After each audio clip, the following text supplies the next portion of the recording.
sehat untuk kita. Alhamdulillahirrahmanirrahim. Hari ini kita masih diberikan kesempatan sehingga kita dapat berkumpul dalam ruangan ini dalam rangka menghadiri kegiatan diseminasi yang akan kami lakukan sebagai guru penggerak angkatan 6, yaitu mengenai modul 1.4 budaya positif yang akan kami berbagi materi kepada Bapak Ibu sekalian. Ya, kami ucapkan terima kasih kepada Bapak dan Ibu yang sudah menghadiri kegiatan ini.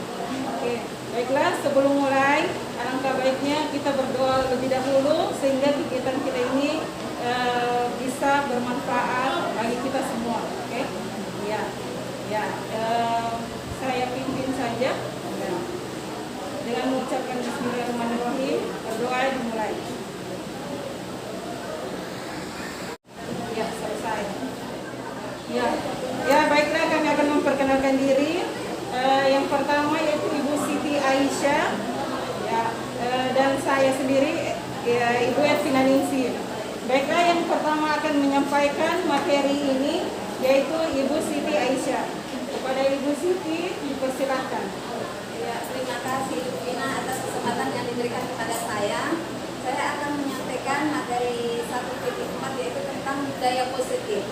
Budaya positif ini sangat penting sekali di sekolah untuk menumbuhkan karakter profil pelajar Pancasila.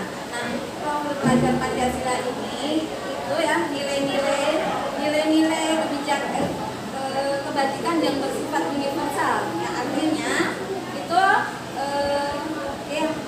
berbagai macam, kan kita ini di Indonesia ada berbagai macam bahasa, berbagai macam bangsa, berbagai macam agama dan asalnya kita dari mana gitu ya. Ini yang pertama itu tentang 5 kebutuhan hidup. Nah, kita ini hidup mempunyai 5 kebutuhan. Yang pertama itu kebutuhan bertahan hidup. Nah, kebutuhan bertahan hidup ini ada kebutuhan yang bersifat fisiologis, ada yang bersifat biologis, dan ada yang bersifat psikologis.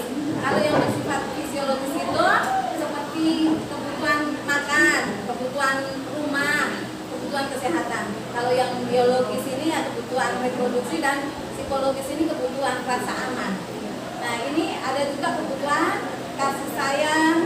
Kasih sayang itu meliputi ini keinginan untuk terhubung dengan orang lain, seperti keluarga, seperti teman, atau bahkan dengan binatang peliharaannya kita.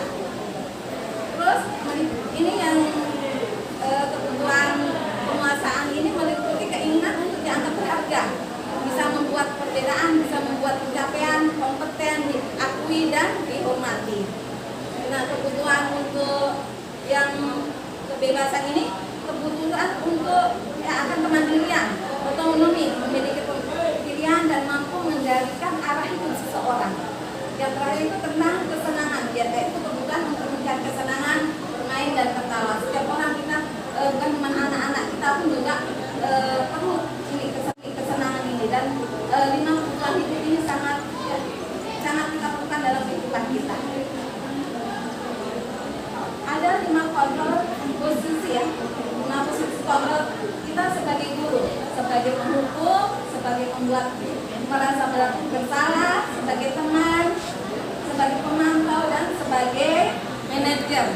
Ini masing-masing mempunyai kelebihan dan kekurangannya, tetapi di antara berikut mungkin yang posisi untuk berikutnya, nah, kita mempunyai 3 motivasi perilaku. Karena itu kita melakukan sesuatu itu karena menghindari yang ketidaknyamanan atau menghindari hukuman. Yang kedua itu kadang kita mengerjakan sesuatu karena nanti mau dapat hadiah gitu ya, mendapatkan imbalan.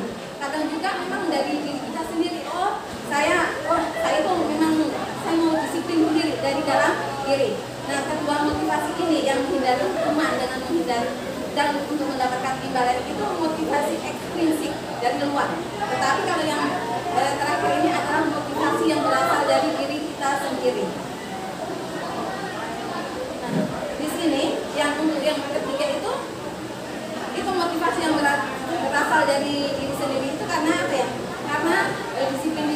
mempelajari bagaimana cara kita untuk mengontrol diri kita dan bagaimana menguasai diri untuk memilih tindakan yang mengacu pada nilai-nilai apa yang kita hargai dan apa sih yang akan kita capai.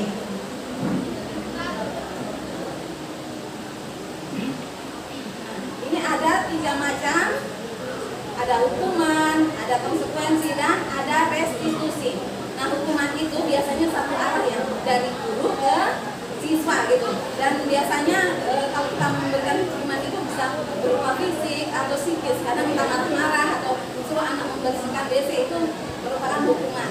Terus kalau konsekuensi ini sudah ada kesepakatan antara guru dan siswa. Misalnya siswa yang terlambat, bisa dikatakan didiskusikan, misalnya siswa yang terlambat itu bisa nanti konsekuensinya nanti jam istirahat siswa-siswa yang terlambat nambah berapa menit keterlambatannya untuk mempelajari materi tersebut.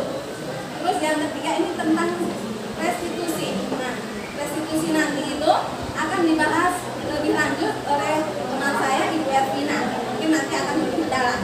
Ini kolaboratif antara murid dan guru untuk menyelesaikan, untuk mencari solusi dari suatu masalah.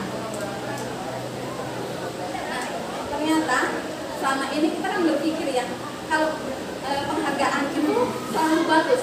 Ternyata hasil penelitian dari Alficon ini ternyata penghargaan ini tidak selamanya bagus karena mempunyai dampak-dampak yang bermacam-macam. Di antaranya ini pengaruh jangka pendek, pengaruh jangka panjangnya. Nanti kalau dikasih hadiah gitu ya, nanti jangka panjangnya juga anak itu berharap terus akan mendapatkan hadiah. Kalau tidak mendapatkan hadiah, nanti dia tidak mau bekerja. Ini banyak sekali.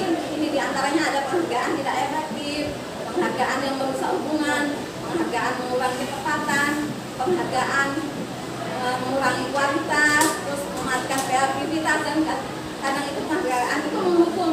Seandainya ya, biasa kan yang dapat ranking 1 dikasih hadiah, tiba-tiba dia ranking 2 tidak dikasih hadiah gitu ya.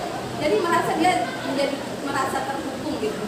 Jadi itu ternyata penghargaan itu tidak selamanya baik ya. Untuk selanjutnya dari rekan saya Ibu Ervina akan melanjutkan tentang restitusi. Ini yang merupakan hal yang baru untuk kita. Ya, silakan Ibu. Oke, baik. Terima kasih atas kesempatannya Ibu Siti Aisyah. Ya, saya akan menjelaskan mengenai restitusi. Ya, jadi saya akan menjelaskan mengenai restitusi. Mungkin Bapak Ibu baru dengar apa sih sebenarnya restitusi itu? Oke, restitusi itu adalah proses menciptakan kondisi bagi murid untuk memperbaiki kesalahan mereka sehingga maka anak akan siap untuk dihubungkan dengan nilai-nilai yang dia percaya tadi. Dan berpindah menjadi orang yang dia inginkan. Jadi di situ kita bisa menanyakan kepada anak tersebut. Ya, kita menanyakan setelah kita melakukan identitas tadi, bagaimana mencarikan anak itu bisa sukses. Kemudian kita membuat validasi tadi. Validasi itu tinggal laku. Apakah kita lakunya itu sudah benar? Kemudian yang terakhir kita melakukan nilai-nilai yang dia percaya itu, apakah nilai dia yakin itu, apakah dia bisa berubah tidak? Dia bisa melakukan hal yang lebih baik tidak? Nah, ketika anak tersebut sudah mengetahui hal itu, maka proses restitusi tadi itu bisa tercapai, bisa terlaksana apa yang sesuai dengan